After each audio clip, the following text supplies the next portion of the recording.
नमस्कार दोस्तों, स्वागत है आप सभी का डेली 11 में। आज की हमारी टेस्ट सीरीज का क्रम रहेगा 28वां। इससे पहले 27 सेशन अपलोड कर दिए जा चुके हैं, उनका लिंक आपको डिस्क्रिप्शन में मिल जाएगा।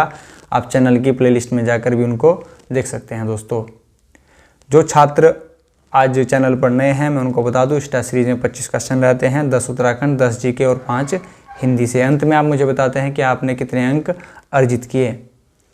आज की टेस्ट सीरीज शुरू करने से पहले मैं दोस्तों आपसे एक सूचना शेयर कर दूं। जो हमारा 27 नंबर का टेस्ट सीरीज था, उसमें 2 त्रुटियां हो गई थी। एक तो गोबर गणेश होना का अर्थ था मूर्ख होना। दूसरी गलती, देहरादून की लंबाई मैंने आपसे बता दी थी 70, जो कि है 75 किलोमीटर। उसके लिए आप मुझे क्षमा कीजिएगा दोस्तों, आगे ऐसी त्रुटि ना हो, इसके लिए हम प्रयासरत हैं। आज का क्वेश्चन स्टार्ट करते हैं। पहला क्वेश्चन आपके सामने प्रस्तुत है उत्तराखंड से। जिन छात्रों ने त्रुटि को हमें बताया उनका मैं धन्यवाद करूंगा दोस्तों। आपने त्रुटि बताई और जो इन्फॉर्मेशन थी उसको सही करने का मौका दिया। पहला क्वेश्चन आपके सामने, डैश को पिथौरागढ़ स्थापित करने के लिए जाना जाता है। बहुत ही सरल प्रश्न है, सभी जानते हैं, राजा पिथौरा। पिथौरागढ़ की जो क्षेत्रफल है 70-90। स्थापना 24 फरवरी 1960। 1960 में 3 जिले बनाए गए थे। पिथौरागढ़ को अल्मोड़ा से, चमोली को पौड़ी से, उत्तरकाशी को टिहरी से। याद रखना बड़ा ही सरल है। आप यहाँ पर स्क्रीन पर देखिएगा दोस्तों। अगर मैं इसको उत्तराखंड का मैप मान लूँ, यहाँ पर पिथौरागढ़ है, यहाँ पर चमोली है, यहाँ पर उत्तरकाशी है दोस्तों। तो पिथौरागढ़ के नीचे यहाँ पर अल्मोड़ा है, तो अल्मोड़ा से बनाया गया। चमोली के नीचे यहाँ पर पौड़ी है, तो पौड़ी से बनाया गया। उत्तरकाशी के नीचे यहाँ पर टिहरी है, तो टिहरी से बनाया गया। तिथि सबकी सेम रहेगी, 1960, 24 फरवरी। आगे बढ़ते हैं दोस्तों नेक्स्ट क्वेश्चन की ओर। आपसे मंदिरों स्थानों को सूची का मिलान करना है दोस्तों। चित्तई मंदिर अल्मोड़ा 1 का 3, टपकेश्वर मंदिर देहरादून, मनसा देवी हरिद्वार, यानी कि 3, 1, 2। सही कोड देखते हैं दोस्तों, 3, 1, 2। ऑप्शन डी यहाँ पर हमारा सही हो जाएगा। आगे बढ़ते हैं नेक्स्ट क्वेश्चन। उत्तराखंड के पर्वतीय क्षेत्र में एक नाली भूमि कितने वर्ग मीटर के बराबर होती है? पहली बात तो दोस्तों, उत्तराखंड में भूमि मापन की जो प्रक्रिया है उसके अंतर्गत हम 2 चीज़ों को देते हैं, नाली और मुट्ठी। ठीक है, नाली और मुट्ठी के द्वारा ही भूमि का निर्धारण किया जाता है, मापी जाती है। पूछा गया है एक नाली कितने वर्ग मीटर के बराबर होती है, तो करेक्ट आंसर यहाँ पर दोस्तों नहीं दिया गया है। करेक्ट आंसर होगा इनमें से कोई नहीं। आप सभी जानते हैं करेक्ट आंसर क्या है, 200 वर्ग मीटर। आगे बढ़ते हैं नेक्स्ट क्वेश्चन की ओर। डैश को उत्तराखंड का उबलता ताल कहा जाता है। उबलता ताल किसे कहा जाता है? बयां ताल को।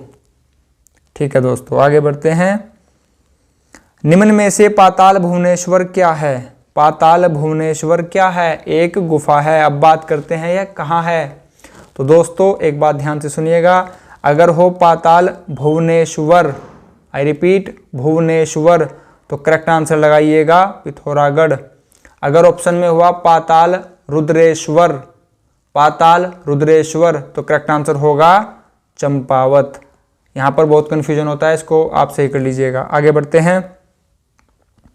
सही कथन का चयन कीजिए। सही बताना है आपको। माणा पास चमोली में स्थित है, एकदम सही है दोस्तों।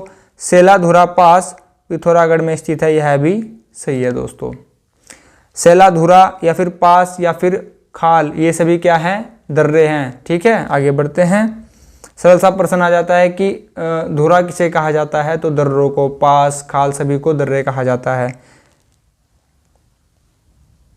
अलकनंदा और डैश नदी का संगम नंदप्रयाग, तो नंदप्रयाग यानी कि नंदाकनी। नंदाकनी तो ऑप्शन में नहीं है, तो करेक्ट आंसर होगा डी। अब बात करते हैं अन्य ऑप्शन पर। अलकनंदा का संगम ही सभी से होगा, नंदप्रयाग में नंदाकनी से, मंदाकिनी रुद्रप्रयाग, भागीरथी देवप्रयाग, इसके बाद इसको गंगा के नाम से जाना जाएगा, विष्णु गंगा, विष्णु प्रयाग या फिर धौली गंगा। आगे बढ़ते हैं दोस्तों। अलकनंदा की लंबाई 195, भागीरथी की 205। ठीक है, गंगा की 96, सबसे बड़ी काली 252। कहाँ से? मीलम ग्लेशियर पिथौरागढ़ से। मीलम ग्लेशियर उत्तराखंड में कुमाऊं का सबसे बड़ा ग्लेशियर है। अगर बात करें गढ़वाल का सबसे बड़ा ग्लेशियर तो गंगोत्री। पूरे उत्तराखंड की बात की जाए तब भी गंगोत्री।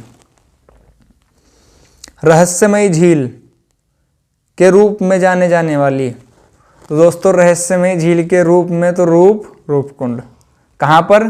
चमोली में। आगे बढ़ते हैं।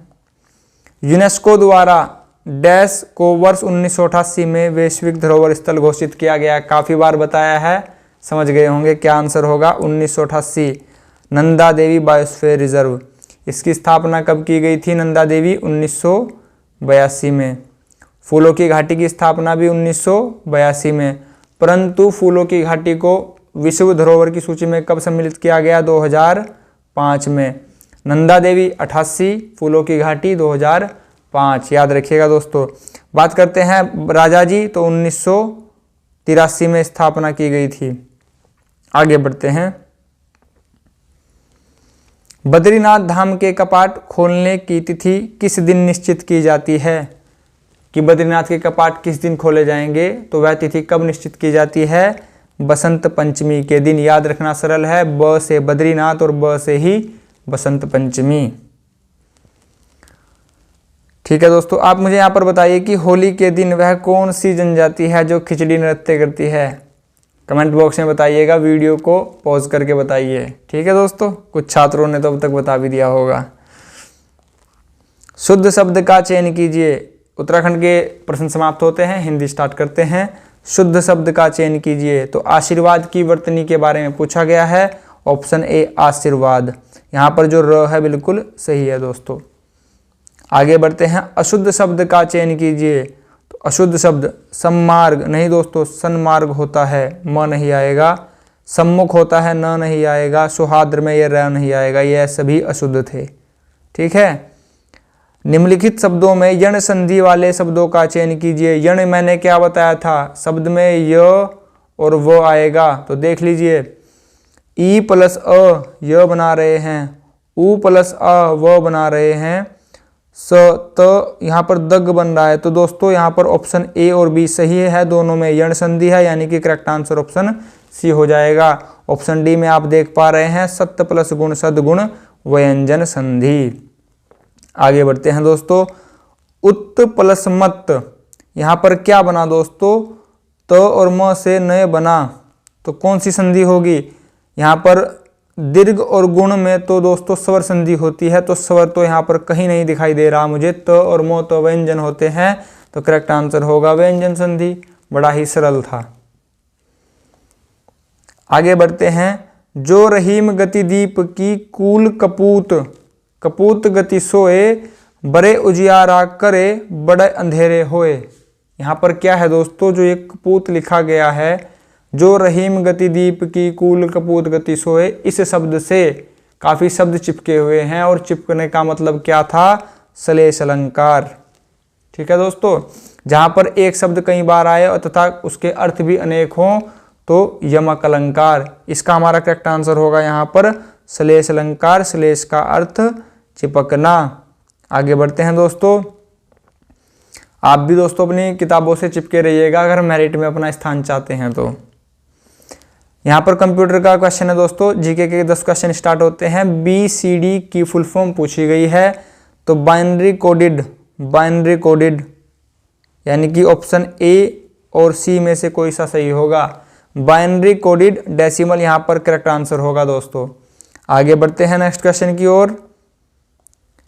बुद्ध के जीवन का संबंध किस राज्य से था?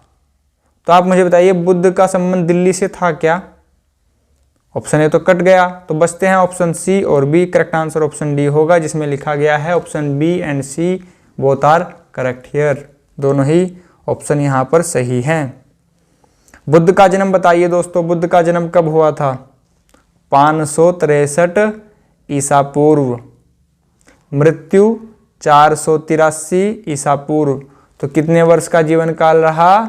80 वर्ष का।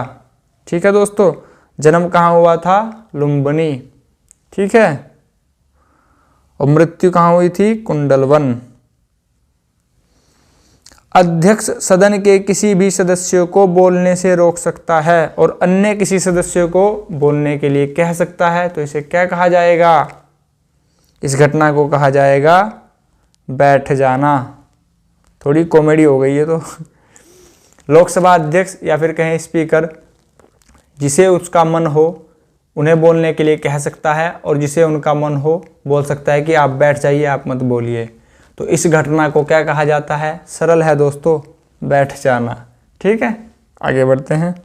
लोकसभा अध्यक्ष की बात करते हैं। लोकसभा अध्यक्ष अपना त्यागपत्र उपाध्यक्ष को देगा, उपाध्यक्ष अध्यक्ष को देगा। ऐसे ही राष्ट्रपति उपराष्ट्रपति को और उपराष्ट्रपति राष्ट्रपति को देगा।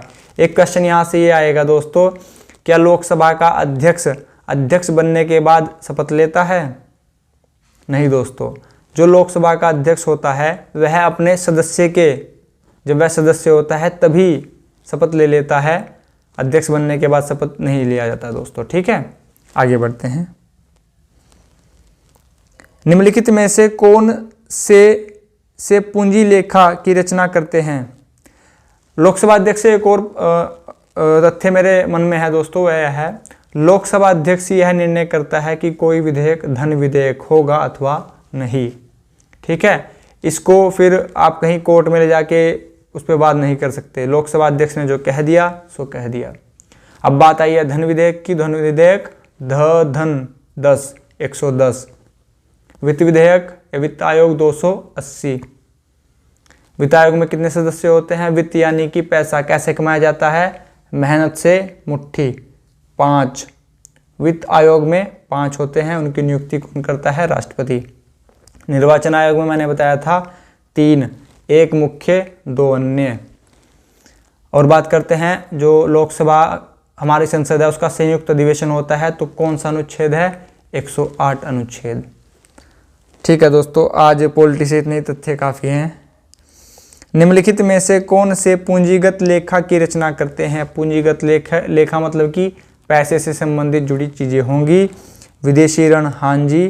प्रत्यक्ष विदेशी निवेश, डायरेक्ट फॉरेन इन्वेस्टमेंट, ये दोनों ही यहाँ पर करेक्ट आंसर होंगे। ऑप्शन डी यहाँ पर सही है। निजी प्रेषित धन से कोई संबंध नहीं है पूंजीगत लेखा का। ये इकोनॉमी की शब्दावली थी दोस्तों, अर्थशास्त्र से यह प्रश्न था। जिस प्रकार, रीजनिंग का क्वेश्चन है दोस्तों, जिस प्रकार बीज का संबंध पौधे से है, बीज से क्या बनता है? पौधा, सीड से प्लांट बनेगा, तो उसी प्रकार कली से क्या बनेगा दोस्तों? फूल। बिल्कुल सही। नेक्स्ट क्वेश्चन दोस्तों, भारतीय मानक समय का निर्धारण, जो आप अपने मोबाइल में, घड़ी में कहीं पर भी समय देख पा रहे हैं, उसका निर्धारण कहाँ से होता है? तो 82.5 डिग्री पूर्व। ठीक है, यही लाइन मैंने आपसे बताया था कितने राज्यों से गुजरती है? 5 राज्यों से। 5 राज्य आप स्क्रीन पर यहाँ पर देखिए। अगर मैं इसको भारत मान लूँ तो यहाँ पर यूपी से, मध्य प्रदेश से, छत्तीसगढ़ से, ओडिशा से और आंध्र प्रदेश से यह रेखा गुजरेगी 5 राज्यों से। कर्क रेखा मैंने आपसे बता रखा है 8 राज्यों से। मेरे साथ बोलिए दोस्तों, यहाँ पर गुजरात, राजस्थान, मध्य प्रदेश, छत्तीसगढ़, झारखंड, पश्चिम बंगाल, कितने हो गए? 6। त्रिपुरा और मिजोरम 8 राज्य। इन्हें याद रखिएगा दोस्तों। आगे बढ़ते हैं। हमारा समय कितने आगे है दोस्तों? ग्रीनविच से 5.5 घंटे।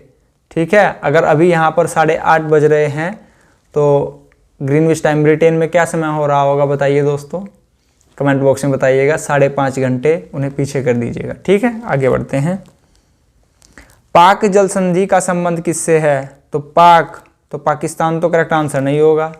ऑप्शन ए तो भारत भारत भारत भारत दे रखा है, तो पाक जल संधि भारत और श्रीलंका के मध्य स्थित है दोस्तों।